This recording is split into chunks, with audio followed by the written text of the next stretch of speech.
président de Valcan Expertise et comme tous les vendredis, vous dressez pour nous le bilan de la semaine sur les marchés actions. Eric, quel est le bilan de cette semaine écoulée selon vous? Oui, bien sûr, c'est un bilan qui a été contrasté en ce sens que le cours des actions a baissé en Europe de l'ordre de 2% sur le CAC 40, alors que le cours des actions américaines a progressé.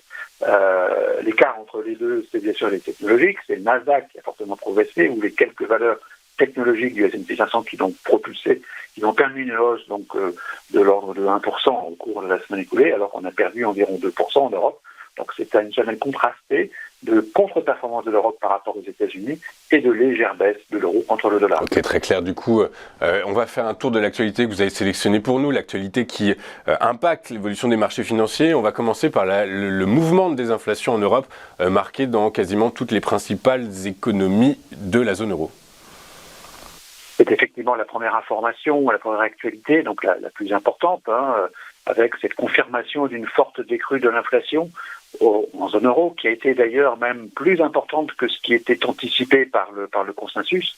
On a désormais une inflation qui est quand même à 6,1%, ce qui est quand même quelque chose de significatif, évidemment, mais qui a baissé d'une façon importante, comme le montre le graphique, puisqu'on était à 10,6% en octobre dernier. Donc il y a une décrue de l'ordre de 4 points d'indice, ce qui est bien sûr important pour l'inflation. Alors il y a des contrastes évidemment significatifs entre les pays européens, avec l'Espagne qui a une décrue la plus importante avec une inflation limitée à 3,2%, alors qu'en Allemagne on est toujours au-delà de 6%. Ce sont des taux qui demeurent, je dirais, élevés, même s'ils ont baissé. C'est bien sûr toujours une interrogation pour la BCE et pour la future politique monétaire donc de la Banque centrale européenne. Oui, effectivement, même si cependant Christine Lagarde, dans son interview, dans un discours hier, a rappelé que les sages, les gouverneurs de la Banque centrale étaient déterminés à lutter contre l'inflation et que de toute façon, même si elle était aux alentours de 6%, elle reste quand même très éloignée de son objectif de 2%. On va poursuivre avec de la microéconomie et les bénéfices par action qui ont été révisés à la hausse par les analystes financiers. Oui, c'est un événement important, un élément important pour Wall Street, bien sûr. On le voit bien sur le graphique avec ce petit bâtonnet rouge qui est redevenu positif. Ça fait en fait quasiment une année que les analystes financiers américains révisaient en baisse d'une façon régulière leurs prévisions de bénéfices sur les actions du S&P 500. Cette semaine, pour la première fois depuis un an, on a vraiment une révision positive. C'est bien sûr un signal fort qui semble donc bien confirmer le retour donc des actions américaines dans une tendance haussière. Ce retour dans une tendance haussière est plus récent que pour les actions européennes. Il date finalement du début du mois de mars, alors qu'en Europe on est revenu dans une tendance haussière depuis la mi-novembre à peu près. Et comment on explique qu'ils aient révisé à la hausse leurs bénéfices par action, alors qu'a priori la tendance macro voudrait plutôt que les États-Unis rentrent dans une période plutôt de décroissance? Alors c'est vrai qu'on est dans une conjoncture macroéconomique qui est morose aux États-Unis comme en Europe. On va tourner entre 0 et 1% sur 2023, ce qui est quand même pas grand-chose. Ce qui importe, bien sûr, c'est les bénéfices des entreprises ici. Et ce qui importe aux États-Unis, c'est les fortes révisions en hausse qui ont marqué les entreprises technologiques, et notamment les grands acteurs de l'Internet qui ont, dans beaucoup de cas, surpris favorablement les analystes, notamment Nvidia, dont on avait parlé la semaine dernière, et donc tous les acteurs de l'intelligence artificielle. Alors je crois qu'on a un problème, on va rebondir sur le précédent graphique s'il vous plaît, puisque j'ai une question encore à vous poser Eric. Il semblerait, alors moi ce que j'ai cru comprendre concernant la révision à la hausse des bénéfices par action, c'est qu'en fait en réalité c'est ni l'effet prix ni l'effet volume qui est en jeu, mais plutôt les techniques comptables. Alors ce que j'ai cru comprendre c'est que en fait les entreprises, les directeurs financiers des grands groupes américains jouent à fond sur leur connaissance de la comptabilité, et notamment alors c'est les grands justement acteurs de la tech qui ont réussi à faire en sorte que l'amortissement de leurs produits se fasse désormais sur des durées plus longues. Ce qui fait que mathématiquement, ça réduit le niveau des amortissements et par la force des choses, ça booste le résultat. Est-ce que c'est quelque chose dont vous avez entendu parler vous aussi? Alors, il est parfaitement exact que les évolutions de ce qu'on appelle l'EBITDA, c'est-à-dire le bénéfice avant amortissement, sont très différentes des évolutions du bénéfice net. C'est vrai que les techniques comptables sont un sujet important et que le fait d'amortir sur plus longue période permet de réduire les coûts et donc d'augmenter la marge nette. Les moteurs de l'augmentation de la marge nette sont parfois purement comptables et c'est vrai que c'est un élément auquel il faut prendre garde.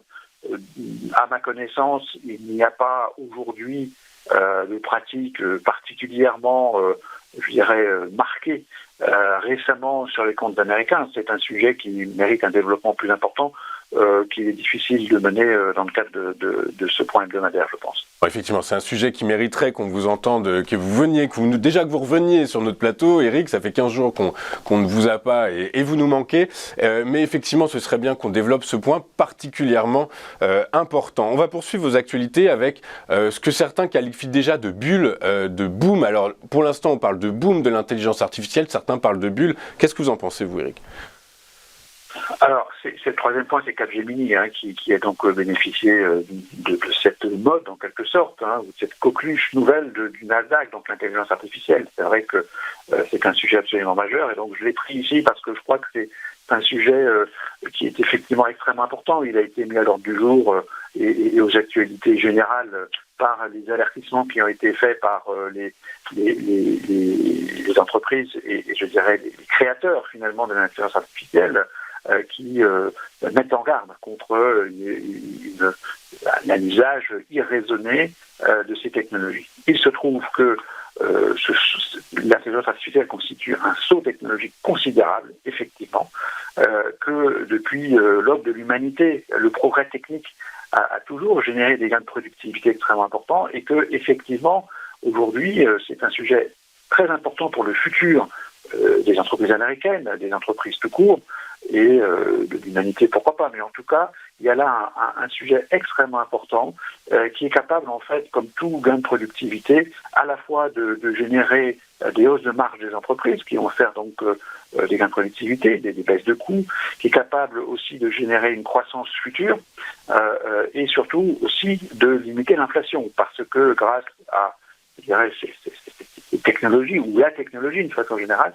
on a réduit le phénomène inflationniste. Donc ça tombe à point nommé dans une économie qui manque de bras, puisque le taux de chômage est au plus bas, aux États-Unis comme en Europe, dans une économie qui souffre de l'inflation, et seuls les gains de productivité, et donc maintenant l'intelligence artificielle est capable à la fois de booster les marges des entreprises et de réduire l'inflation, ce qui est quand même une excellente nouvelle pour les marchés d'actions. C'est pour ça que, effectivement, il est difficile de parler de bulle, même si les mouvements haussiers sont très impressionnants et font peur. Ça rappelle évidemment d'autres exemples des années 2000, par exemple, avec les dot-com, avec l'émergence de l'Internet, l'émergence de l'Internet qui date finalement d'une génération, quasiment, de 20 ans. Et donc c'est vrai qu'aujourd'hui, on a une nouvelle émergence. Cette émergence, c'est l'IA.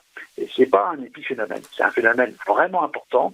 Et c'est vrai que Capgemini en a profité cette semaine. C'est pour ça que je l'ai relevé. Je considère que c'est un point positif pour l'actualité, parce que, bien sûr, c'est capable de redresser des cours de Capgemini qui finalement sont très en retard par rapport à ses performances fondamentales depuis quelques temps. Et cela constitue, à court terme en tout cas, un moteur favorable pour les actions. Ok, très clair. Merci Eric. On va finir le tour des actualités que vous avez sélectionné pour nous par la politique monétaire de la Réserve fédérale américaine. Oui, c'est vrai que depuis quelques semaines, voire quelques jours, la probabilité d'une nouvelle hausse des taux de la Fed est beaucoup plus importante. On le voit bien, elle est de 50% à peu près, alors qu'elle était quasiment de zéro il y a 2 ou 3 semaines. Il faut y voir à nouveau une information sur l'inflation qui a été plutôt négative, en ce sens que le PCE, donc le Personal Consumption Expenditure, la consommation personnelle, la mesure de l'inflation de la consommation personnelle qui est utilisée par la Fed a été en fait supérieure aux attentes et que l'underlying, le taux d'inflation sous-jacent était en hausse, ce qui permet de penser que la Fed pourrait peut-être augmenter ses taux, ce qui bien sûr constituerait une mauvaise nouvelle.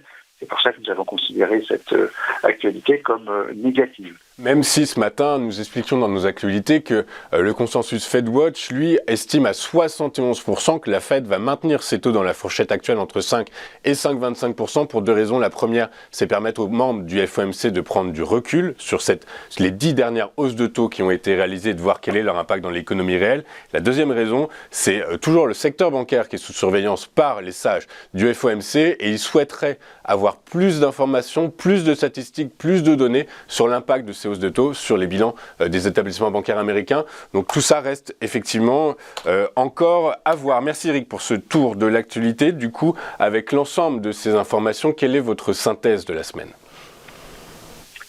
La synthèse de la semaine, elle est positive, donc, puisque nous avons 3 points positifs, la forte décrue de l'inflation en Europe, des analyses qui révisent en hausse les bénéfices, aux États-Unis comme en Europe d'ailleurs, et il y a, dont on découvre en fait tous les effets positifs qui vont peut-être bien plus loin que ce qu'on pense, d'une façon instantanée. C'est pas une simple mode.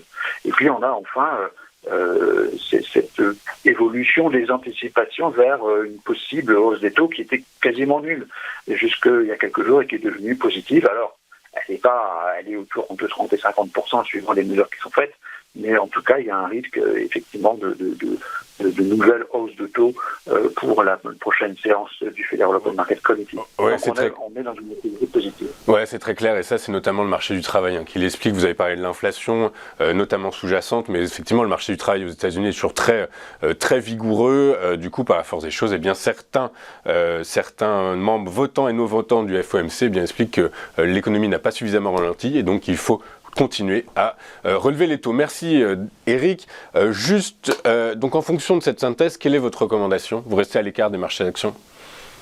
Nous sommes toujours à l'écart aujourd'hui. On observe bien sûr cette consolidation qui dure depuis 3 mois. Depuis 3 mois, en gros, les marchés n'ont rien fait. Avec donc toujours cette sortie de consolidation. Qu'est-ce qu'on peut imaginer comme sortie de consolidation ? On considère toujours, nous, que le risque d'une sortie par le bas reste élevé. Ça va dépendre, bien sûr, de la décision de la Fed et des news sur l'inflation dans les semaines et les mois qui viennent.